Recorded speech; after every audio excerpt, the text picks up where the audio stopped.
ಹಾವೇರಿ ಜಿಲ್ಲೆಯ ರಾಣೆಬೆನ್ನೂರು ತಾಲೂಕಿನ ಗುಡಿಹೊನ್ನತಿ ಬಳಿ ಸಾರ್ವಜನಿಕರಿಗೆ ತೀವ್ರ ತೊಂದರೆಯಾಗುತ್ತಿರುವ ಹಿನ್ನೆಲೆಯಲ್ಲಿ ಫುಟ್ಪಾತ್ ಅಂಗಡಿಗಳನ್ನು ತೆರವುಗೊಳಿಸುವಂತೆ ಆಗ್ರಹಿಸಿ ರೈತ ಮುಖಂಡ ಹನುಮಂತಪ್ಪ ಕಬ್ಬಾರ್ ಅವರ ನೇತೃತ್ವದಲ್ಲಿ ಕೆಲಕಾಲ ರಸ್ತೆ ತಡೆದು ಪ್ರತಿಭಟನೆಯನ್ನ ನಡೆಸಲಾಯಿತು. ಅಂಗಡಿಗಳ ಅತಿಕ್ರಮಣದಿಂದ ವಾಹನ ಸಂಚಾರ ಅಸ್ತವ್ಯಸ್ತಗೊಂಡಿದ್ದು ಶಾಲಾ ಮಕ್ಕಳು, ಮಹಿಳೆಯರು ಹಾಗೂ ವೃದ್ಧರು ತೊಂದರೆ ಅನುಭವಿಸುತ್ತಿದ್ದಾರೆ ಎಂದು ಪ್ರತಿಭಟನಾಕಾರರು ತೀವ್ರ ಆಕ್ರೋಶವನ್ನು ವ್ಯಕ್ತಪಡಿಸಿದ್ದಾರೆ. ಈ ವೇಳೆ ಮಾತನಾಡಿದ ಹನುಮಂತಪ್ಪ ಕಬ್ಬಾರ್ ಹಲವಾರು ಬಾರಿ ಅಧಿಕಾರಿಗಳಿಗೆ ಮನವಿ ಸಲ್ಲಿಸಿದರೂ ಯಾವುದೇ ಕ್ರಮ ಕೈಗೊಳ್ಳಲಾಗಿಲ್ಲ. ಸಾರ್ವಜನಿಕರ ಸಹನೆ ಮಿತಿ ಮೀರಿದ್ದು ತಕ್ಷಣ ಫುಟ್ಪಾತ್ ಅಂಗಡಿಗಳನ್ನು ತೆರವುಗೊಳಿಸಬೇಕು, ಇಲ್ಲದಿದ್ದರೆ ಹೋರಾಟವನ್ನು ಇನ್ನಷ್ಟು ತೀವ್ರಗೊಳಿಸಲಾಗುವುದು ಎಂದು ಎಚ್ಚರಿಕೆಯನ್ನ ನೀಡಿದ್ದಾರೆ. ಪ್ರತಿಭಟನೆಯಿಂದ ಕೆಲಕಾಲ ರಸ್ತೆ ಸಂಚಾರ ಸ್ಥಗಿತಗೊಂಡಿದ್ದು ಸ್ಥಳಕ್ಕೆ ಆಗಮಿಸಿದ ಪೊಲೀಸ್ ಅಧಿಕಾರಿಗಳು ಹಾಗೂ ಸ್ಥಳೀಯ ಆಡಳಿತ ಪ್ರತಿನಿಧಿಗಳು ಪ್ರತಿಭಟನಾಕಾರರೊಂದಿಗೆ ಚರ್ಚೆಯನ್ನ ನಡೆಸಿದ್ದಾರೆ. ಶೀಘ್ರ ಕ್ರಮ ಕೈಗೊಳ್ಳುವ ಭರವಸೆ ನೀಡಿದ ಬಳಿಕ ಪ್ರತಿಭಟನೆಯನ್ನ ತಾತ್ಕಾಲಿಕವಾಗಿ ಹಿಂಪಡೆಯಲಾಯಿತು. Bureau report, news pulse, Ranebennur.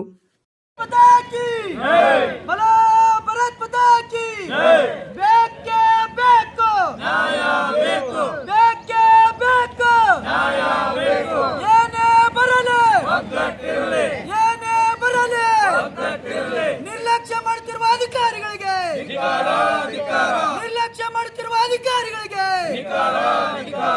ಹೋರಾಟಕ್ಕೆ ಸ್ಪಂದನೆ ಮಾಡಿದ ಅಧಿಕಾರಿಗಳಿಗೆ ಬೇಕೇ ಬೇಕು,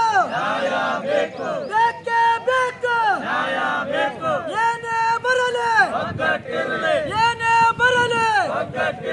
ಒಂದೇ ಬೇಕೇ ಬೇಕು.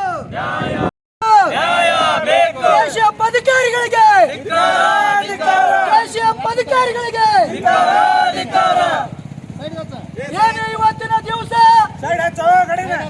ಧಾರ್ಮಿಕ ಕ್ಷೇತ್ರದಂತ ಹಾವೇರಿ ಜಿಲ್ಲೆಯ ರಾಣೆಬೆನ್ನೂರು ತಾಲೂಕಿನ ಗುಡಿಹೊನ್ನತಿಯ ಗ್ರಾಮದಲ್ಲಿ ಇವತ್ತು ನಾವು ಹೋರಾಟ ಯಾತಕ್ಕಾಗಿ ಮಾಡ್ತಾ ಇದ್ದವಪ್ಪ ಅಂದ್ರೆ ಇವತ್ತು ಸಾರ್ವಜನಿಕರಿಗೂ, ಭಕ್ತರಿಗೂ, ವಿದ್ಯಾರ್ಥಿಗಳಿಗೂ ಇವತ್ತು ತೊಂದರೆ ಆಗ್ತಾ ಇದೆ.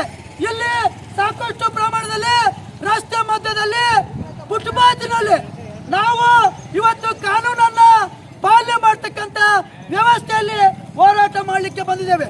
ಇವತ್ತೇನು ಇಲ್ಲಿ ಇರ್ತಕ್ಕಂಥ ಮನೆಗಳಿದಾವು, ಅದು ಕೋರ್ಟ್ ವ್ಯಾಪ್ತಿ ಒಳಗಿದಾವು, ಅದ್ರ ಬಗ್ಗೆ ನಾವು ಧ್ವನಿ ಎತ್ತಾ ಇಲ್ಲ. ಏನು ಫುಟ್ಪಾತ್ ಮೇಲೆ ಏನು ಅಂಗಡಿಗಳನ್ನ ಅವರನ್ನು ತೆರವುಗೊಳಿಸಬೇಕು ಅಂತ ಹೇಳಿ ನಾವು ಹೋರಾಟ ಮಾಡಲಿಕ್ಕೆ ಬಂದಿದ್ದೇವೆ. ಏನು ಕೋರ್ಟಿನಲ್ಲಿ ಇರ್ತಕ್ಕಂಥ ವ್ಯಾಜ್ಯಗಳು ಕೋರ್ಟಿನಲ್ಲಿ ತೀರ್ಮಾನ ಮಾಡಿದೆ. ನಾವು ಅಮ್ಮನ ದೇವಸ್ಥಾನದಲ್ಲಿ ಕಟ್ಟಿಯ ಮೇಲೆ ತೀರ್ಮಾನ ಮಾಡಲಿಕ್ಕೆ ಇವತ್ತು ಬಂದಿದ್ದೇವೆ.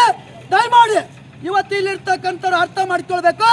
ತಾವು ತಮ್ಮ ದುಡಿಮೆಗೆ ಹೊಟ್ಟೆ ಮೇಲೆ ಹೊಡಿಲಿಕ್ಕೆ ಬಂದಿಲ್ಲ. ನಾವು ಇಲ್ಲಿ ಸಾರ್ವಜನಿಕರಿಗೆ ಅನುಕೂಲ ಮಾಡಿಕೊಡಬೇಕು ಮತ್ತು ಬಂದಂತ ಭಕ್ತರಿಗೆ ಅನುಕೂಲ ಮಾಡಿಕೊಡ್ಬೇಕು ಮತ್ತು ಇಲ್ಲಿ ಓದ್ತಕ್ಕಂಥ ವಿದ್ಯಾರ್ಥಿಗಳಿಗೆ ಇಲ್ಲಿ ಗಾಡಿ ನಿಲ್ಲಕ್ಕೆ ಅವಕಾಶ ಮಾಡಿಕೊಡ್ಬೇಕು, ಅವರೇ ಅವಕಾಶ ಮಾಡಿಕೊಡ್ಬೇಕು ಅಂತ ಹೇಳಿ ಇವತ್ತಿನ ದಿವಸ ಹೋರಾಟ ಮಾಡಲಿಕ್ಕೆ ಬಂದಿದ್ದೇವೆ ಬಂಧುಗಳೇ.